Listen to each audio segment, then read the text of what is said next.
Welcome back to Don's Life. Welcome to the channel. We are here at Performance Plus in Saskatoon to do a follow-up on the Supercharger install. Let's go.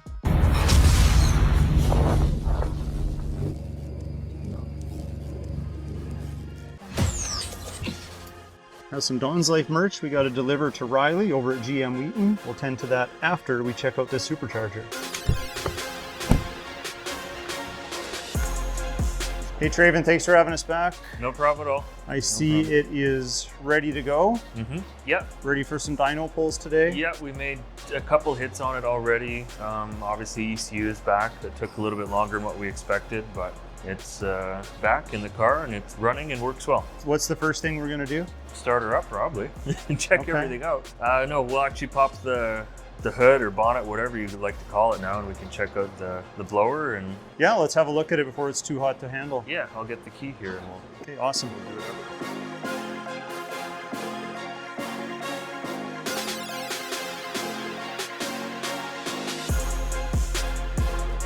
Do you have to hold the hood button or not?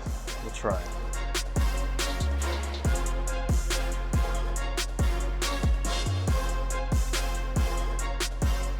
I don't know. I'm not sure why it's shutting like that. No, it's okay. We're learning together. We are. Yeah. We're trying to figure out how to open the top.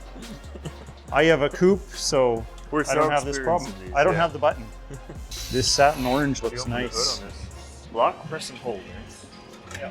So Traven, this cold weather must help keep things cool working in here? Yeah, it's actually nicer, that's for sure. In the summer, this room can get upwards of like 40 degrees in here with cars running, so.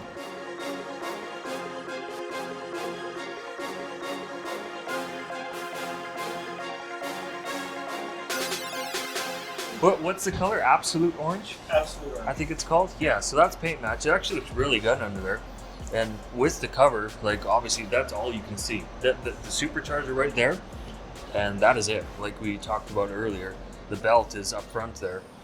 It's really, you can't really work on it from the top here. No. Like we have the header blankets on here too. Very hard to see. You can probably catch an angle down in there, but those are on there.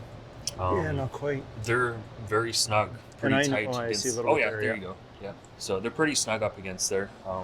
Yeah, it's a very nice fitment actually. So, well, I guess we should fire it up. Yeah, we can do a pull or two and see what she does.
Nothing wrong with that. Not at all. Not at all. No, it's pretty loud actually. So not the loudest, but Well, I like what I heard. Any surprises, or is it going smooth? No, kind of exactly as expected. No issues with it whatsoever.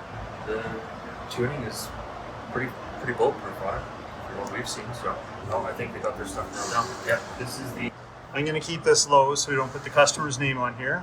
So these kits are advertised for 700 engine. So we already baselined it on the dyno for 420 wheel horsepower and around 390 foot-pounds of torque. So they're pretty even. So these are the results?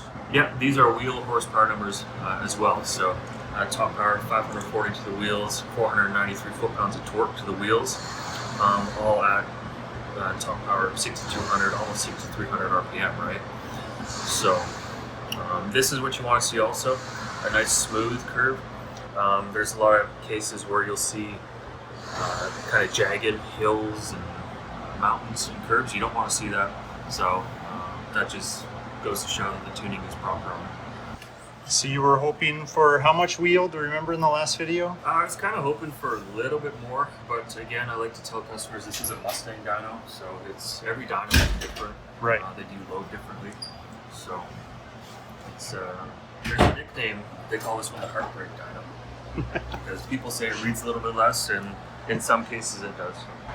Yeah, it's 551, 506, but it's like within 10 horsepower to back. Yeah, that's very consistent. You're not going to feel 10 horsepower on the road.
Well, that was nice to see. That was pretty consistent. Very consistent. Yeah, there's 10 horsepower through 2 runs, so that's very consistent. That's exactly what you want to see. Now, for the audience, I do feel bad. I mean, other than the cars making noise, there's not really much to see or hear. Not a whole lot, you know. The supercharger's on that we saw last time, right? Yeah. So it's just in the car and you can see less of it, but yeah, your tech was saying that from in the cab, the whine was substantially louder. So louder. apparently you can hear inside the cab quite a lot of the whine, which is cool. So I mean, if you're all about that, cool, you'll enjoy it. If you're not, then it might annoy you. But sounds busy in there. What else you got going on? It is busy, yeah. Let's go take a look. Yeah. Gen 5 Camaro from the area. It has a Procharger, forged pistons, big camshaft, sounds very radical. We're upgrading it to a bigger supercharger and just doing some idler pulley modifications and some venting modifications. So it's in the works. You can put 305s on the rear and lower it with the ground effects. Looks super sick. It's one of my favorites. I'm a big fan of 5 spokes all the time. Same all day here. long. Same here, to be honest. This is a newer one here from Manitoba, actually. GT500.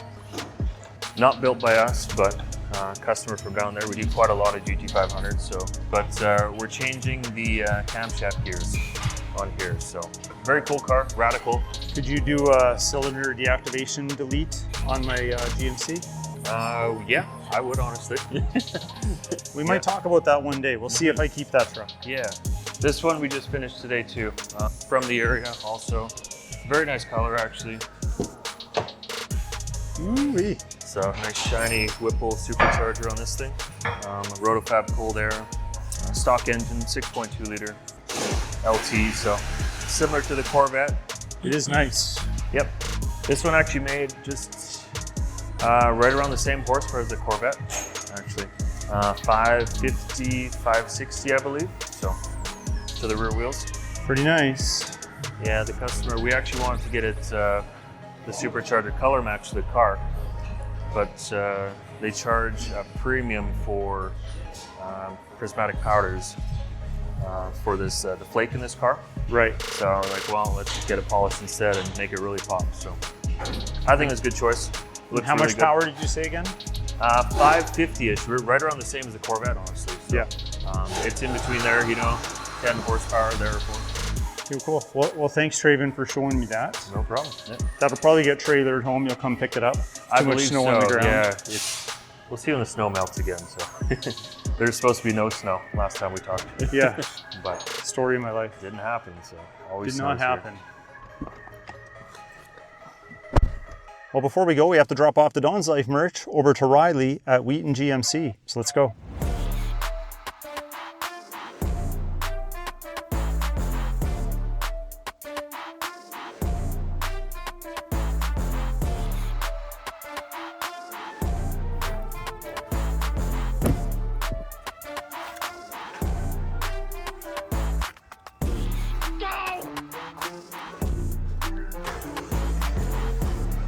There he is.